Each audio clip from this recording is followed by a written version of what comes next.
Morning, my name's Ross Bradshaw. I'm from Five Leaves Publications in Nottingham, but I'm also one of the organisers of States of Independence, which runs every year in Leicester at De Montfort University. States of Independence is a celebration of all things independent, independent publishing, independent thinking, independent writing. It's come out of the small press movement.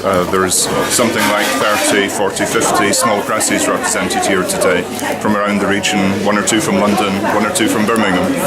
And most of the people who are speaking are people who write for the small presses, and most of the people attending are people who attend events by small presses, who read small presses. So it's a fantastic networking opportunity as well as a showcase for our regional writing. This is the third event. We're hoping that This is the third event in Leicester.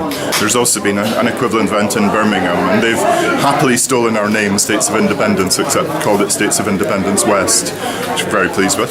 And I think there's a good chance that there will be a similar event in Nottingham next year.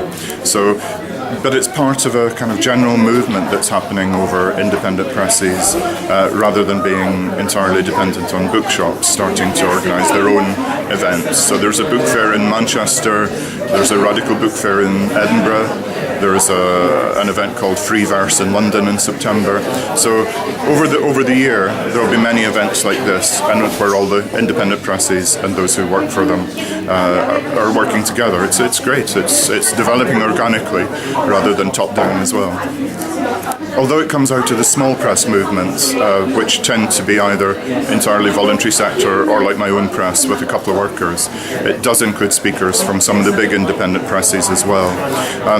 By independent we mean those who are not listed on the stock exchange, those who are not part of international conglomerates, because 80% of publishing in Britain is sold, 80% of books published by Britain approximately is sold by conglomerate publishers who are internationally owned and who have a different agenda to the sort of agenda we have, which is working within the community. Something between 30 and 35 something between 30 and 50 publishers are represented today.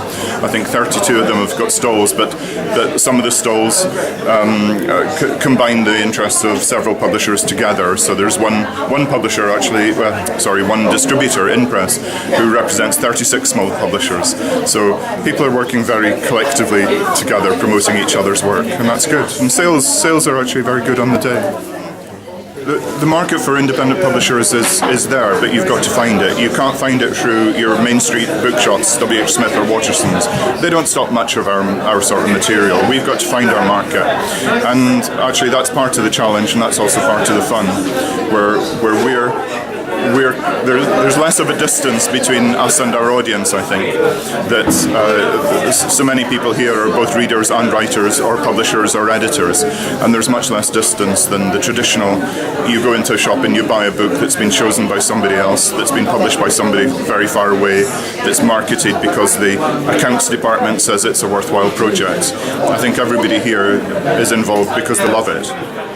One of the things I like about States of Independence is that although I'm in my 60s myself, the general level, the age level of people attending this event and the people who are organising this event or running stalls is actually lower than at most traditional book festivals. I also separately organise a very traditional book festival, which I love, but the average age there is people of my age.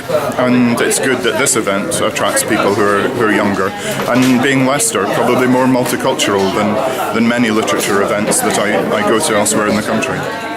I think that this festival attracts some younger people because of De Montfort University. The staff here, the creative writing team at De Montfort are absolutely excellent, and they're in touch with not just through their students, but they're creating a culture of activism around De Montfort, and that's to our advantage. Seeing new people coming in very enthusiastically, you can see it, and certainly you can hear it as a backdrop to me at the moment. People are excited about what we do.